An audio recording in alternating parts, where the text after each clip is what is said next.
तो भाई स्वागत है आप सभी का मेरे YouTube चैनल पे। आज की वीडियो में बात करेंगे चैट जीपीटी के बारे में। जैसा कि आप सभी को पता है कि अभी ये ट्रेंड चल रहा है कि चैट जीपीटी आने से जो है कोड पूरा का पूरा जो है चैट जीपीटी लिख के आपको देगा। और इसमें होगा क्या कि अगर चैट जीपीटी पूरा कोड लिखता है तो फिर डेवलपर्स का क्या होगा।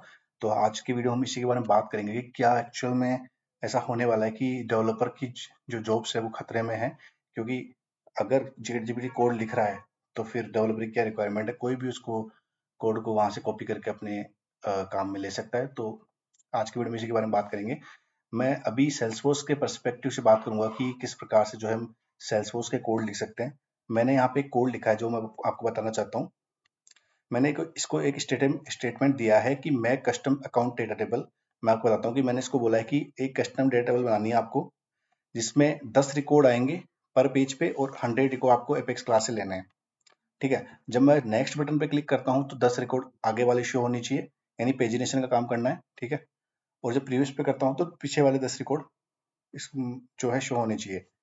ठीक है। और जब फर्स्ट पेज पे अपन रहते हैं तो प्रीवियस बटन डिसेबल रहना चाहिए, और अगर लास्ट पेज पे रहते हैं तो लास्ट बटन डिसेबल रहना चाहिए। ये मैंने इसको रिक्वायरमेंट दी थी। इसने कोड लिखा है वो देखते हैं। देख, ठीक है। इसने सबसे पहले HTML लिखा, तो यहाँ पे आप देख पा रहे होंगे इसने, मैंने कस्टम डेटा टेबल बोला था तो इसने लिख दिया स्टैंडर्ड डेटा टेबल। ठीक है। पहली मतलब ये एक गलती है इसकी। दूसरा, इसने बटन भी बनाए दोनों, एक प्रीवियस बटन बताया, एक नेक्स्ट बटन बनाया है।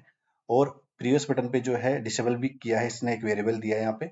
और यहाँ पे भी एक वेरिएबल दिया है जो हम इसको जेएस पे चेंज करके इसको डिसेबल एनेबल कर सकते हैं। ठीक है।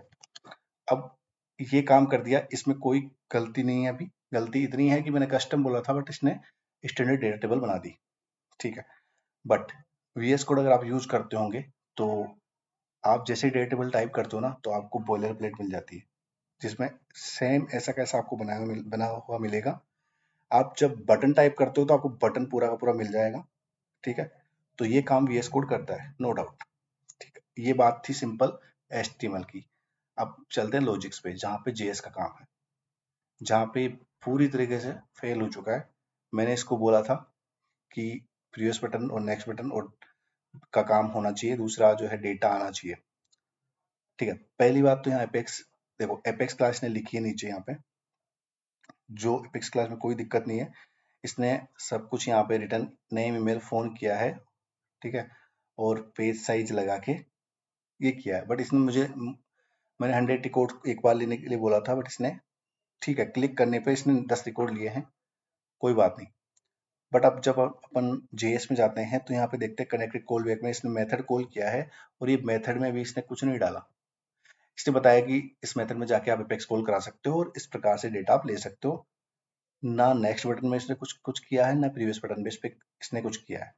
तो लॉजिक्स के काम जो थे उसने छोड़ दिए हैं, वो आप करिए। यानी जो ये काम था सिंपल नेक्स्ट बटन वाला, ये सिंपल HTML वाला, वो इसने कर दिया जो VS कोड करता है। लॉजिक वाले काम इसने नहीं किए। ठीक है। अब हम दूसरा कुछ स्टेटमेंट देते हैं, देखते हैं उसमें ये करता है या नहीं। फिर मैंने नेक्स्ट स्टेटमेंट यहाँ पे दिया इसको। देखो मैं लाइव इसने दे पा रहा है कि इसको जब आप स्टेटमेंट इसके अंदर देते हैं ना, यहाँ पे हमें जो जो भी कुछ इसको रिटर्न करवाना होता है, यहाँ पे हमें कुछ टाइप करना होता है, एंटर मारना होता है, तो वो एरर देता है कि कोई मतलब 10 बार 5 बार जब भी हम टाइप करते हैं कुछ एरर आती है। तो मुझे जब इसका रिजल्ट मिला तभी मैं आपको दिखा पा रहा हूँ। ठीक है। लाइव यहाँ पे मैं वापस कोई एंटर करूँगा ना कोई चीज़, अभी इसी को करके बताता हूँ वापस से, एरर देगा। देखो, ना दे तो भी दे भी सकता है, नहीं भी दे सकता।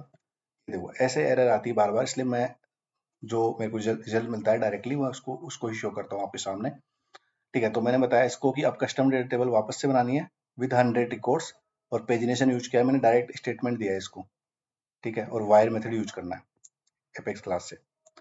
एपेक्स क्लास इसने बनाई डेटा कंट्रोल नाम से, और इसने आईडी नेम इंडस्ट्री टाइप सब ले लिए यहाँ से लगभग फील्ड्स, और 100 रिकॉर्ड इसने यहाँ पे रिटर्न करा दी लिमिट लगा के। ठीक है। मैंने 100 रिकॉर्ड मांगे थे, इसने 100 रिकॉर्ड मेरे को दिए।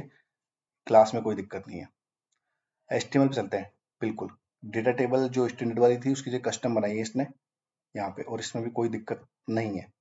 ठीक है। जब आप टेबल टाइप करते हो ना VS कोड में, मैं आपको बताता हूँ, जब आप टेबल टाइप करते हो, जैसे मैं किसी HTML पे जाता हूँ और यहाँ पे टेबल टाइप करता हूँ ना, अभी ये बोइलर प्लेट काम नहीं कर रहा। जो टेबल जो बनी हुई है ना, वहाँ पे वैसी की वैसी टेबल बन के आ जाएगी आपके सामने। नहीं, फिर से ट्राई करते हैं। तो ये अभी ये काम नहीं कर रहा बोइलर प्लेट, लेकिन जैसे आप इस पे क्लिक करते हो ना, यानी डे टेबल आप टेबल डालते हो वहाँ पे, तो ये पूरी की पूरी ऐसी टेबल बन के आपके सामने आ जाती है। ठीक है, तो ये बॉयलर प्लेट का ये वीएस कोड ये काम कर सकता है, इसमें कोई दिक्कत वाली बात नहीं है। अब चलते हैं स्क्रिप्ट पे। देखो स्क्रिप्ट इसने लिखी ही नहीं, यानी जहाँ लॉजिक का काम आ रहा है वहां पे ही फेल हो रहा है, और पूरी तरीके से फेल हो रहा है। ठीक है, तो और दूसरी बात, पेजिनेशन करना, ठीक है, नेक्स्ट करना, प्रीवियस करना, ये बहुत सिंपल सा कोड होता है किसी भी लैंग्वेज में। मैं भी एलडब्ल्यूसी की बात कर रहा हूँ, बहुत सिंपल सी चीज है। जब लाइव प्रोजेक्ट्स आते हैं ना, उसमें रिक्वायरमेंट तो ऐसी होती है काफी कॉम्प्लिकेटेड, तो जो चैट जीपीटी को ये तब बताएंगे ना, ये हमेशा ही उसको मतलब बिगाड़ ही देगी, उसको कभी सही नहीं कर पाएगी, क्योंकि जो ह्यूमन वाला जो दिमाग है ना, जो जिस तरीके से वो काम करता है ना, उस तरीके से मशीन कभी काम नहीं कर पाएगी। तो जो डेवलपर को ये लगता है ना कि अ, हमारी जॉब चली जाएगी या ये होगा, चैट जीपीटी सारा कोड लिख देता है, ये चैट जीपीटी जो होगा ना, ये आपको हेल्प करेगा, ठीक है, फ्यूचर में। बट ये जॉब कभी नहीं जा सकती चैट जीपीटी की वजह से किसी डेवलपर की। अच्छा डेवलपर होगा जो अच्छे से काम करता होगा ना, उसके लॉजिक्स जो होंगे ना, वो चैट जीपीटी कभी नहीं बना पाएंगे। जब कंप्यूटर्स आए थे स्टार्टिंग में, तब लोगों को ये लगा था जॉब चली जाएगी। ठीक है, एक कंप्यूटर 100 या 1000 लोगों का काम करता है, नो डाउट। बट प्रॉब्लम क्या है कि जब 1000 कंप्यूटर बना तो काम भी उतना ही बढ़ गया। ठीक है, तो अब ये जो कुछ सिंपल चीजें होगी ना, जैसे ये कोड, अगर टेबल की बात करूँ, ये कोड मैं लिखूं, ठीक है, तो ये कोड मैं लिखता हूँ तो टाइम लगेगा, तो ये मेरे को ऐसे कैसे मिल जाएगा। तो इसलिए जो है, थोड़ी सी हमें आसानी हो जाएगी इससे कि हमें कोड लिखना नहीं पड़ेगा। ऐसा कोड जो डायरेक्ट है, जब लॉजिक की बात आएगी तो हमें खुद का दिमाग लगाना ही पड़ेगा। ठीक है, तो हर बार जब भी मैं चैट जीपीटी पे गया और डेटा टेबल मैंने उससे मांगी ना, तो कोड बदल बदल के आया, हर बार बदल के आया। अब जैसे मैंने कल जो है, जब स्टार्ट किया था, तब मैंने डेटा टेबल से बोला था कि डेटा टेबल बना के दो, कस्टम बोला था, बट इसने स्टैंडर्ड बना दी। और देखो यहाँ पे मैं आपको दिखाता हूँ, मैं इसको डिप्लॉय करता हूँ, एरर देगा क्यों, मैं बताता हूँ एरर क्यों देगा। देखो ये वाली error, disable current page equal to 1, जो ऐसी कंडीशन एलडब्ल्यूसी में नहीं लगती। पहली एरर इसने दी। ठीक है, यहाँ पे मैं इसको सही करके डिप्लॉय करता हूँ, क्योंकि डायरेक्ट अपने को यहाँ पे प्रॉपर्टी वेरिएबल देना पड़ता है। ठीक है, और ये चेंजेस जो भी इस पे ट्रू और फॉल्स रहेगा, वो जेएस में चेंज करना होता है। वापस से इसको डिप्लॉय करता हूँ,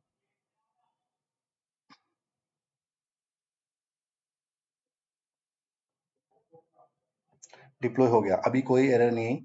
ठीक है, चलते हैं अपने वर्क पे और चेक करते हैं कि जो डेटा टेबल अपन ने बनाई थी चैट जीपीटी से लेके, उसमें उससे क्या हुआ, मतलब जो एलडब्ल्यूसी कंपोनेंट है उसका, उसको देखते हैं जाके।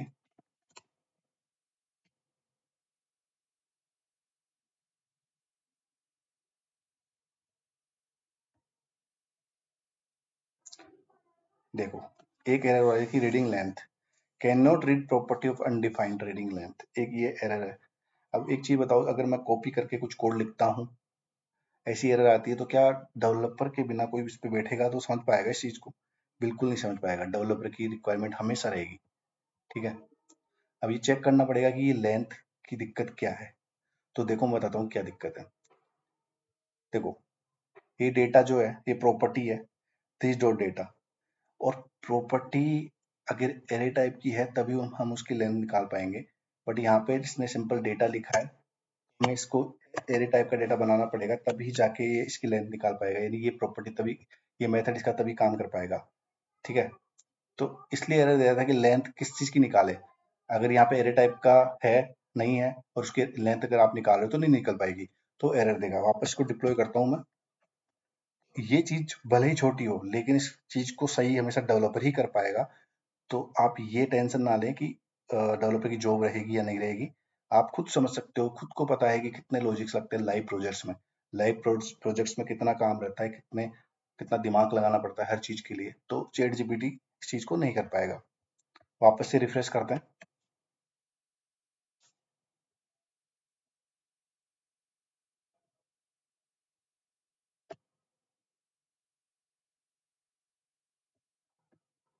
मैंने उसको चेंज नहीं किया, और कहीं भी होगा।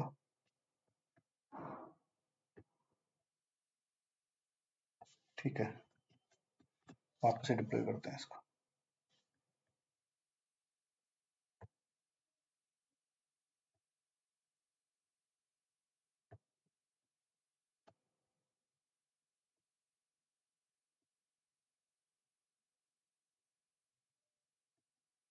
वापस से एरर आ रही है। इसको मैंने हार्ड रिलोड किया तो अब अपने को ये टेबल दिख रही है। ठीक है, दोनों डिसेबल है, क्योंकि जो लॉजिक वाला काम है इसने किया ही नहीं। ये प्रीवियस बटन वाला है, नेक्स्ट बटन वाला है, और यहाँ पे जो डिसेबल था, दोनों को डिसेबल कर दिया। करंट पेज, देखो ये करंट पेज एक ही वेरिएबल दोनों को दे दिया, और यहाँ पे इस पे कुछ भी काम नहीं किया। करंट पेज जो है 1 था, और 1 इसने यहाँ पे ट्रू एंड फॉल्स कुछ नहीं दिया, डायरेक्ट 1 दे दिया। तो 1 से ट्रू फॉल्स हमें इसे ट्रू या फॉल्स करना पड़ेगा। ठीक है, तो ये हमेशा 1 अगर डेटा चाहे तो ट्रू रहेगा हमेशा।